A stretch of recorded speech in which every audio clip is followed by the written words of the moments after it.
This is an MDM Racing special report. I'm Matthew Merlino at MDM Racing headquarters in Montvale. We are on the air because of an announcement that is coming from Trackhouse team owner Justin Marks. It has been described as a major announcement. It will come out just a couple minutes from now at 2 p.m. NASCAR.com is live streaming the announcement. We will take that. We will try and get you that video in just a moment. We'll be right back after this as we will set some things up.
We're back now. Here is the live stream for the Team Trackhouse announcement from the NASCAR Hall of Fame.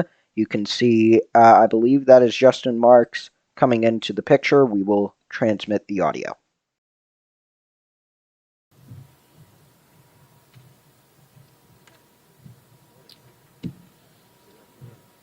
Well, good afternoon, everyone.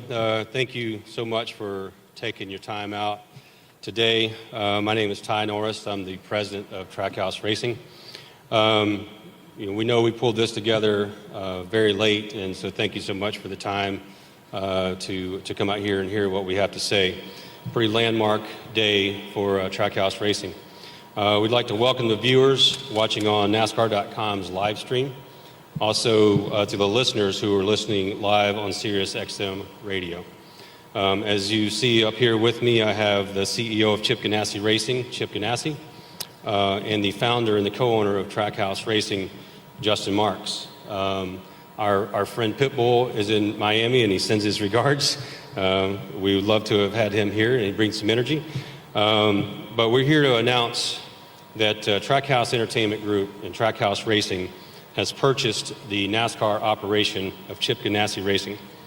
Trackhouse has acquired all of the NASCAR assets of Ganassi Racing, including all the equipment and its two charters. Trackhouse will take ownership of the assets at the conclusion of the 2021 racing season. Daniel Suarez, who is a current driver for Trackhouse Racing in the number 99 Chevrolet, will continue as one of our drivers, and we will be discussing a second driver at a later date, which is a confirmation that Trackhouse Racing will be fielding 2 full-time NASCAR Cup Series entries starting in 2022 and moving deep into the future. All financial terms, no financial terms will be discussed. It's a private business transaction, so appreciate all the questions that may be coming about that, but these will not be addressed today. So I want to turn it over first to Mr. Ganassi for his comments.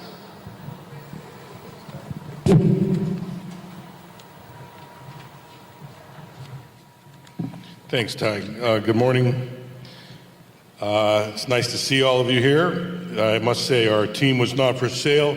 Justin simply came to me with a great offer and even a better vision for racing. You know, there's a lot of new blood in NASCAR, as you've heard or read of recent. People like Michael Jordan and Denny Hamlin, Brad Keselowski, the Spire people, Colleague Racing, a lot of new blood, and they all seem to be bringing a new perspective and, more importantly, a new vision. And the sport, I think, needs people with vision. And today, NASCAR continues to build on its successes and by most accounts continues to grow. There's much to be excited about, I think, if you're involved in NASCAR. I actually owe a lot of thanks to some of the NASCAR leadership, as I felt they've been some of my greatest mentors. People like Jim France and Bill France Jr., Mike Helton, and some of these people have become even better friends of mine over the years. If I was trying to sell my team, I would have talked to everybody that was looking for a charter or looking for a team or looking to get involved in the sport. I did not. I talked to one person, and that's this guy right here. I didn't talk to anybody else. I want you to know I'm still dedicated to motorsports and the sport of auto racing. In my opinion, it's the greatest sport in the world, and it still seems to be on an upward trajectory. We will still be involved. I'm not getting out of racing. I mean, I still have 3 other teams in the IndyCar Series, IMSA Sports Cars, and Extreme E. So our days, by no means, are getting out of racing.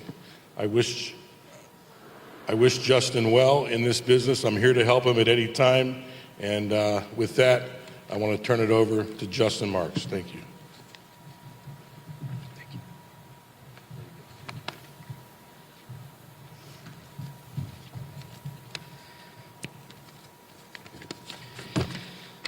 All right, big day. I want to thank the media that showed up, everybody tuning in. I want to thank NASCAR for their help in putting all this together, and all the fans that are tuning in right now, some here in person and others over the internet. I want to thank Chip, his executive team, in working with professionalism and candor and diligence through this whole process, which has happened pretty quickly, but it's been the honor of my professional career to work with them through this process. This is obviously a great day for Trackhouse, but we're going to be in the news for a long time to come. We're going to be able to talk about races and sponsors, and we talk about drivers and everything for years and years and hopefully decades to come. I think today is about honoring the legacy and the contributions that Chip has made to NASCAR over the last 20 years. Over 1,300 cup races, won every marquee event in the sport, helped launch the stock car careers of drivers like Jamie McMurray and Kyle Larson, Juan Pablo Montoya, now Ross Chastain, a number of others. And they've executed numerous groundbreaking partnership programs, companies like Haviland, Target, Bass Pro Shops, Miller Coors, McDonald's, and more. And all that hard work and legacy, everything that has been built at CGR over the past 2 decades, that will serve as the foundation for the Trackhouse vision moving forward. I can't think of anybody better than Chip to go through that process. CGR has been a big part of my life and a big part of my career. I remember standing on the hill, and I've told Chip all this, so it's a little redundant, but I remember standing on the hill at Laguna Seca IndyCar race in 1996 with my father, watching Alex Zanardi make that amazing pass in the corkscrew to win on a day when Jimmy Vasser won the IndyCar championship. I remember being in my college weight room with my best friend doing a workout, watching Jamie McMurray win at Charlotte in his second ever start. When I started racing myself for BMW in the Rolex Sports Car Series, every weekend I watched Chip's prototypes win races, win championships. One of my best friends in racing that I've ever met, Joey Hand, I watched him race for Chip and reach the pinnacle of his career and winning in the Ford GT at Le Mans. And the highlight, of course, of my personal driving career was winning my Xfinity Series race at Mid-Ohio in 2016 in Chip's number 42 car. So being at this moment right now, it does truly feel like just another part of a great motorsport story. There's lots of work to do for us at Trackhouse, but there's also a lot of enthusiasm to do that work. So I want to thank again everybody that helped make this come together on this project, and I want to congratulate Chip on the indelible mark that you've made in the sport.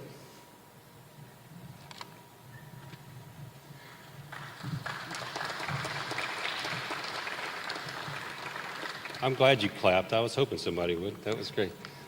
We're going to open up the questions now to some of the members of the media who are here. And Claire? Here, you have a microphone with you? Claire B. Lang, Sirius XM NASCAR Radio. Chip, I'm sure this was a heartfelt decision for you, even though you have lots of racing. You are all about racing all the time. What was the difficult part of this, and what was the part that just made perfect sense? You alluded to it just a little bit, but go to the heart of it if you would. Well, like I said, Claire, the team wasn't for sale, and Justin called me up one day, and I think I probably turned him off after the first phone call or something. I said, "Leave me alone" or something. And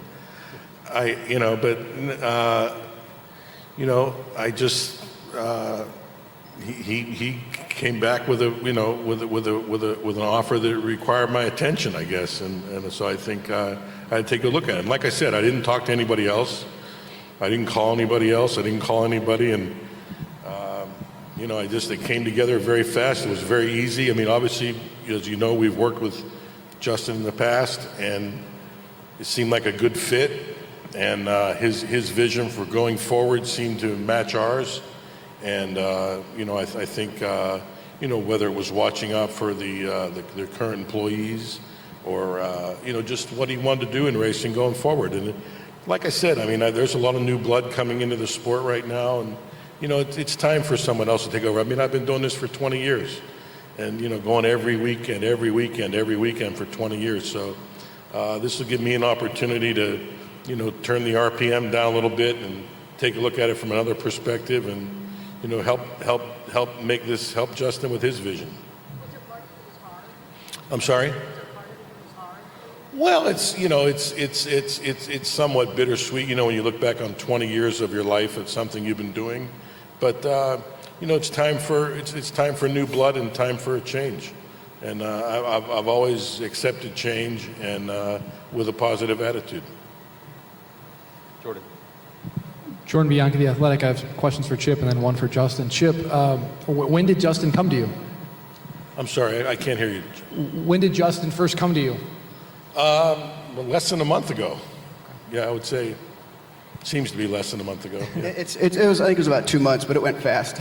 yeah, maybe it was 2 months ago. Yeah. And what was it about this offer? Was it the financial component? Was it not interested in continuing as a NASCAR owner that made this an intriguing proposition for you? No, I don't think the financial component was nearly as important as just his vision about where he wanted to go, what he wanted to do, how he wanted to handle it, how he wanted to do a deal, or how just basically the way he wanted to do it. I think was maybe more compelling than the financial component. And then for Justin, you've talked about wanting to get more charters, those kind of things. We know the cost of those is going up. Did it reach a point where you looked at the cost of what a charter was and you said, wait a second, why don't I just maybe kind of shift gears and look, maybe at an existing team instead if I'm going to spend the money? Yeah, I mean, look, this is so much more than a charter acquisition. I mean, this is an investment in an entire enterprise. And for Trackhouse, it was always the vision of Trackhouse to go through this process of establishing itself in the sport in a responsible way. And it's why, this year we're working with RCR the way that we're working, and just being very intelligent about our capital outlay and about the investments that we make. And this was an opportunity to be able to make an investment in something that can be a foundation for decades to come. Multiple car teams, Chip's amassed a great set of assets at that shop that are going to be that can be applied to the next gen car in a way that we can start doing more and more on our own at Trackhouse. And there's a lot of processes and IP and things in place over there that have been developed for a long time that are going to be really, really valuable to us. So it's a very sort of holistic deal. I mean, it's just kind of looking at everything and asking ourselves, what as Trackhouse is the best move that we can make to set us up intelligently and responsibly for the future, and this was it. We'll go Lee first and then Lewis. Just kind of curious, Justin, will you continue to have satellite in Charlotte and the main deal in Nashville, and do you plan on using the current Chip Ganassi Racing place in Concord for your base? The Trackhouse Entertainment Group, which is the parent company of our race team, is based and always will be based in Nashville. We've had discussions about what having race operations based out of there look like. There's no plans in place at the moment to do that. I think that there's a lot of really valuable infrastructure that's been built in Concord at Chip's building that we want to take advantage of. So the plan right now is to operate out of that building in 2022, and we'll start looking to the future after that. And Chip, how frustrating was it, just the struggles that your two cars have gone through the last couple of years, where you've been extremely more successful on the IndyCar and IMSA side, and then there's always been NASCAR, and you've just never reached that level of success that you've enjoyed in the other. Yeah, I don't know that I would characterize it as a struggle. I think, it's just the normal ins and outs of racing, whether it was, pandemic driven or, driver issues or sponsor issues. It's just sort of the stuff that goes along with the sport that you get. Hey, I think we did well. We've been in the playoffs every year, and then once you get in the playoffs, it's a jump ball. So I'm very proud of our team and what we've accomplished. Justin, hi. Was a year ago you started Trackhouse. Was getting involved with an established team? How did you formulate that? And was it suddenly, or was this your long-term plan all along? Well, that's an interesting question. I mean, it definitely happened. We got to this point quicker, I think, than I thought we would be. We're 19 races into Trackhouse's history, and this is obviously a monumental moment already for the company. I mean, can I have your attention, please? The orientation film will begin in the high octane meter in 15 minutes. We've got 15 minutes, guys, to get you moving. Will begin in the high octane meter in 15 minutes. Like I said, I mean, it's happened very quickly, but I think that there, a transaction like this or getting to this kind of moment was certainly probably always in the plan. And when he's talking about, obviously, to solidify your future in the sport, the charter is an important thing. When Ty and I were constantly auditing the charter landscape, the conversation started going, is there something bigger or something more meaningful to look at out there? Like, let's not lose sight of our flank a little bit and just take a bigger look at the entire industry. And in those conversations, I just immediately went to Chip. And I've raced for him, obviously, for a number of years. I know a lot of the great people there. And he was the first person I could call to have a conversation with. And I think our first conversation went great. And so, like I said, it was a very pleasurable experience. But to answer your question, it's a big moment very, very quickly in the life of Trackhouse. But I build companies to try to do great things. So. Well, it'll give us an opportunity to focus on our other racing operations in IMSA and Indy cars and Extreme E. So I don't have many weekends off still, not too many. Hi there, Alex Andreev with the Charlotte Observer. Justin, a question for you. Trackhouse tweeted out a picture with you, Pitbull, Tony Robbins before this announcement. Has there been a recent infusion of new ownership new ownership interest or investment to make this possible? There hasn't. Tony came to visit us in Charlotte. I mean, Armando has obviously a big network of people, and as he's gotten to learn more and more about NASCAR, and he's become more and more involved in our team, he's kind of spreading that message in his network. Him and Tony are close, and Tony came to visit us in Charlotte, and I think that Tony wants to get involved at some level, but this is not the result of any new, equity infusion or new ownership or anything like that. We will continue on our trajectory on that ownership and marketing and business development side, like we have. And then obviously on the competition side, this just gives us, a lot of support and a lot of big foundation for the future. And then was there any alternative, I guess, in terms of acquiring a charter in any other way besides basically doing this deal? No. I mean, I made the decision to pursue this with Chip, and if it didn't get to a place that worked for both of us, then at that point I was going to just pivot and see what else is out there. But I was all in on this from day one. It was the only thing I was focused on. And every time we talked, we had great conversations. I felt like momentum pushed forward. And there wasn't any really point during this process where I thought I was going to need a backup plan or anything like that. Right here. Question for Justin. You spoke of Chip in glowing terms and how much respect you have for him and all he's meant to you. Is there maybe a sense of pressure that you're carrying on his legacy now with this and trying to build upon the foundation that he has laid down and try to, I don't know, for lack of a better description, make Chip proud of what you're going to do forward? Yeah, I mean, I think pressure can also be thought of as opportunity. And I think that's kind of how I view it personally. I mean, there is a legacy there, but that's a tremendous opportunity for Trackhouse. I mean, that's a tremendous opportunity for the future. And so I welcome that pressure. I welcome those expectations. We're in the business of putting great people together and letting them do their jobs to achieve great things. That's not going to change.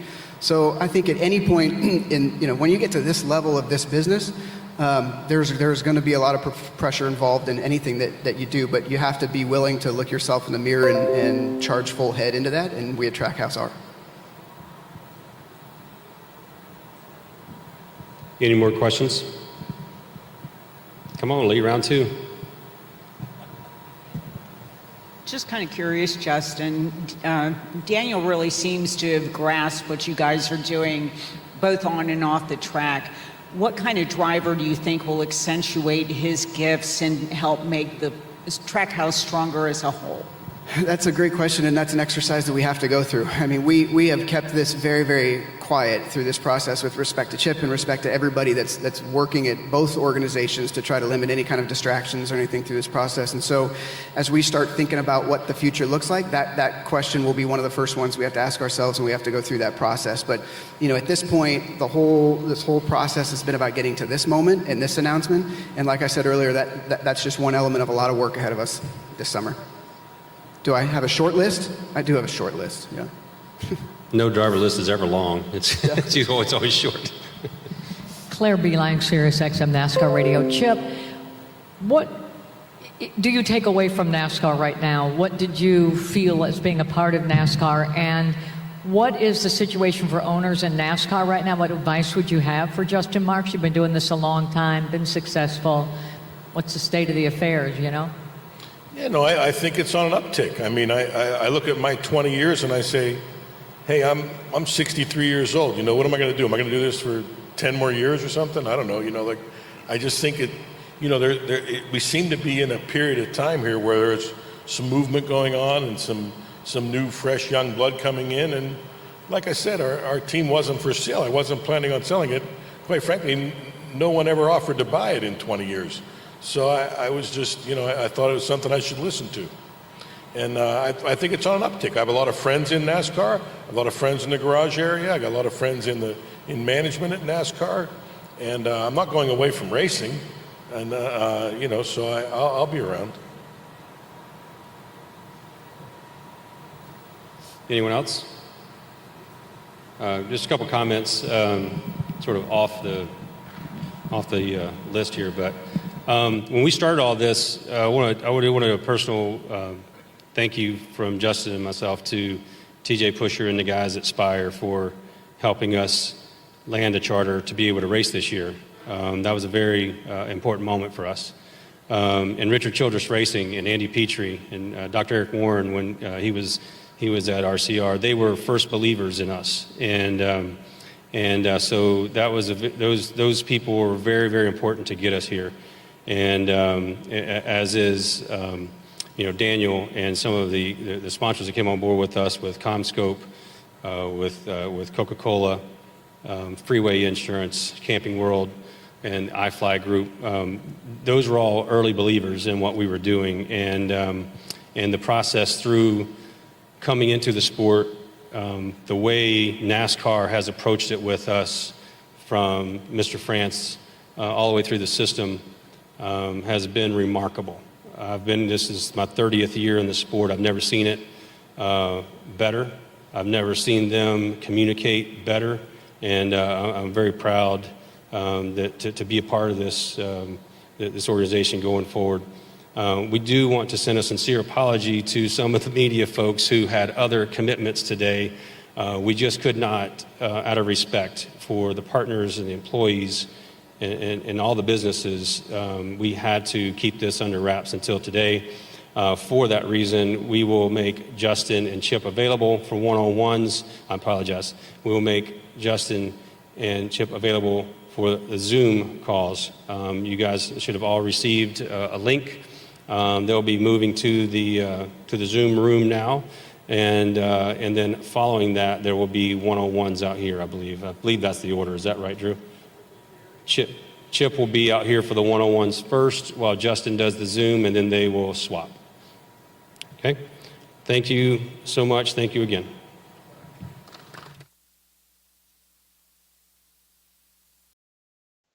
All right. There's a lot to unpack there. This is really the first big silly season news of the year. First off, let me get the straight facts out of the way. Trackhouse Racing, the new team owned, for those of you who aren't huge NASCAR fans, it's the team owned by Pitbull, not the Michael Jordan, Denny Hamlin team, the team owned by Pitbull. Two big names, obviously. Pitbull, obviously a big name. He's probably the one pouring in all the money into this. So here's the facts. Trackhouse Racing, the team owned by Pitbull, is buying Chip Ganassi Racing, owned by Chip Ganassi, which has been in the NASCAR Cup Series for 20 years. They began in 2001. Chip Ganassi invested in Felix Sabates' team. That was originally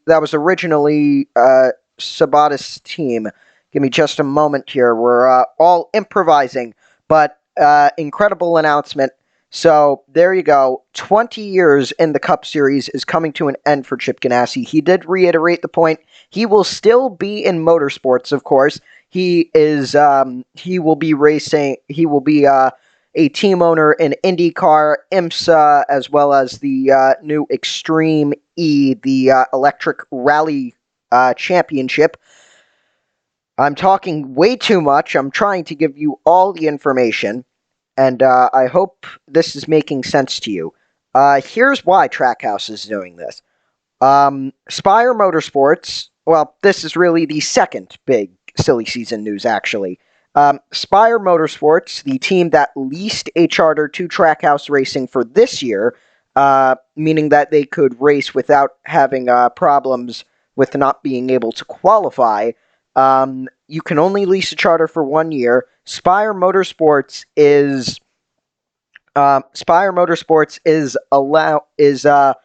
leasing 2 charters to Colleague Racing, which is a big Xfinity Series team. They field 3 full-time cars, the number 10 for Jeb Burden, number 11 for Justin Haley, number 16 for AJ Allmendinger.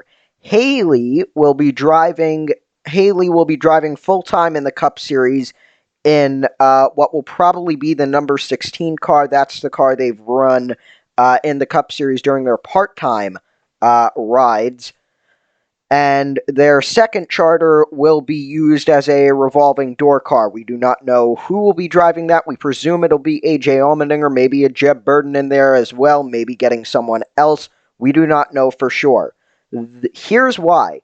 That Trackhouse, those two charters, one of those charters were the Trackhouse Racing charter that Trackhouse was leasing this year, meaning that they were without a charter until this announcement came. So, as you heard from from the questions and from some of Justin Marks' statement, you heard that that Trackhouse didn't have a charter. They were looking into a charter. Charter was a bit too expensive to warrant getting a charter, so they instead went with the route, hey, let's purchase Chip Ganassi's team. Chip Ganassi agreed. It was about 2 months ago, as they said, but it went by fast. That's a direct quote from Justin Marks.